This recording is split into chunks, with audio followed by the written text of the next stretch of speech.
आज के middle east का हर बॉर्डर, हर कॉन्फ्लिक्ट एक पुराने कहानी का नतीजा है। कभी सोचा है कि इराक, सीरिया, पैलेस्टीन, लेबनान, इन सब जगहों में आज भी इतनी इंस्टेबिलिटी क्यों है?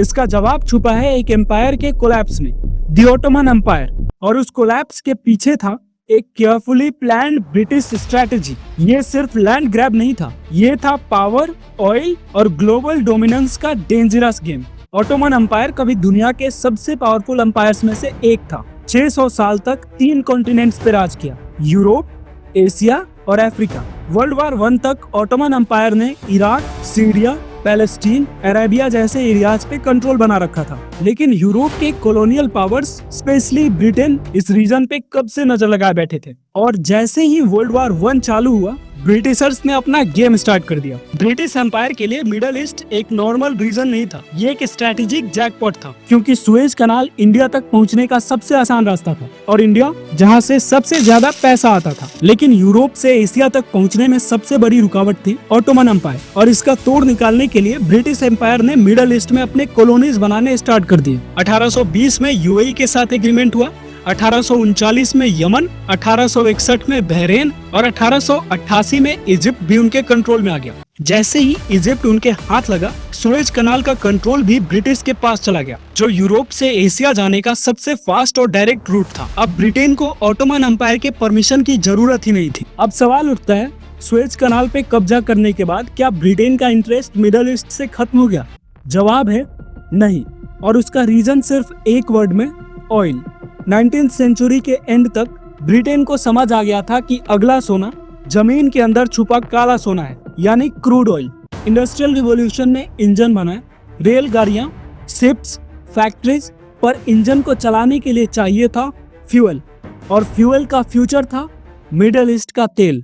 पर प्रॉब्लम ये थी कि पूरा रीजन ऑटोमन एम्पायर के कंट्रोल में था, एक यूनाइटेड पावरफुल एम्पायर। ब्रिटेन को यूनाइटेड रूल पसंद नहीं था, तो प्लान सिंपल था, डिवाइड एंड रूल।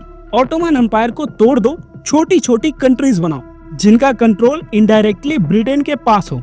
और आज का मिडल ईस्ट काफी हद तक इसी ब्रिटिश प्लानिंग का नतीजा है। वर्ल्ड वार 1 ब्रिटेन के लिए एक गोल्डन अपॉर्चुनिटी थी। उन्होंने अरब्स को प्रॉमिस किया, ऑटोमन एम्पायर के खिलाफ लड़ो, वॉर के बाद आजादी मिलेगी। ये प्रॉमिस लिखित था हुसैन मैकमन कॉरेस्पोंडेंस के नाम से। लेकिन ये प्रॉमिस सिर्फ एक पॉलिटिकल ट्रैप था। अरब्स फ्रंट पे लड़ रहे थे और पीछे से ब्रिटेन और फ्रांस ने 1916 में एक सीक्रेट डील साइन कर ली, साइकस-पाइको एग्रीमेंट।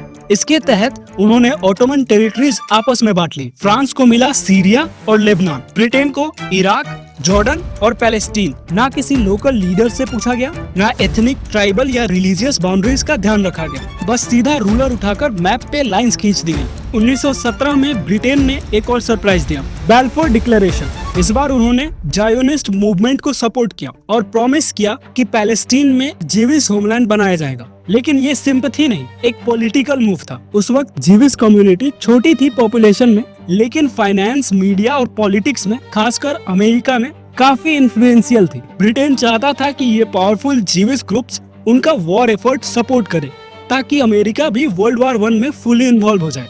और वही हुआ। 4 अप्रैल 1917 को यूएस सेनेट ने जर्मनी के खिलाफ वॉर डिक्लेयर करने के लिए वोट किया, और 6 अप्रैल 1917 को अमेरिका ऑफिशियली ब्रिटेन के साथ वर्ल्ड वार 1 में उतर आया। सोचो जरा, एक तरफ अरब से कहा गया वॉर के बाद आजादी मिलेगी, और दूसरी तरफ ज्यूज को वही जमीन देने का वादा कर दिया गया। एक ही लैंड, 2 अलग अलग प्रोमिसेस। और यहीं से शुरू हुआ इजराइल पैलेस्टीन कॉन्फ्लिक्ट, जो आज तक खत्म नहीं हुआ। वर्ल्ड वार 1 के बाद एक और इम्पोर्टेंट ट्विस्ट आया, ट्रीटी ऑफ सेवरिंग। इसने ऑफिशियली ऑटोमन एम्पायर को तोड़ दिया, और जो टेरिटरीज बची थी उनको विनर्स ने आपस में बांट लिया। लेकिन डायरेक्टली कॉलोनी बोलना ऑकवर्ड लगता था, इसलिए एक नए वर्ड को इंट्रोड्यूस किया गया, मैंडेट सिस्टम, जिसका मतलब तो टेम्पोररी रिस्पॉन्सिबिलिटी था, लेकिन असल में ये कॉलोनाइजेशन का ही मॉडर्न वर्जन था। ब्रिटिश मैंडेट मिला इराक, पैलेस्टीन और जॉर्डन। फ्रेंच मैंडेट मिला सीरिया और लेबनान। मतलब जहाँ पहले ऑटोमन रूल था, अब वहाँ ब्रिटिश और फ्रेंच फ्लैग्स लहराने लगी,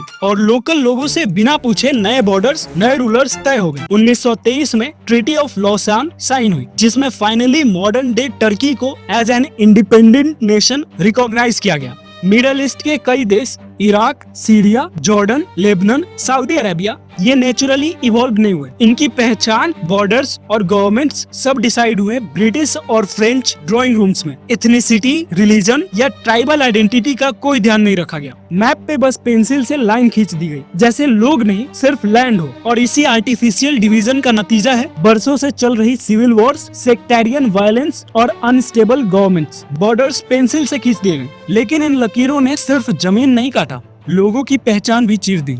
जैसे कुर्द्स, एक ही एथनिसिटी, एक ही कल्चर, लेकिन आज तक टर्की, इराक, सीरिया और ईरान में बिखरे हुए हैं। अपना देश बनाने का सपना आज तक अधूरा है, क्योंकि कॉलोनियल मैप्स में उनके लिए जगह ही नहीं थी। मिडल ईस्ट के ये कॉन्फ्लिक्ट्स केओटिक नहीं, मैन्युफैक्चर्ड है। जब भी आप मिडल ईस्ट के किसी कॉन्फ्लिक्ट के बारे में सुनते हो, चाहे वो इजराइल पैलेस्टीन हो, इराक वार हो या सीरिया का सिविल वॉर, एक बात याद रखना, ये सब कुछ नेचुरली नहीं हुआ। ये सब है ब्रिटिश और फ्रेंच की सोची समझी पॉलिटिकल इंजीनियरिंग का नतीजा।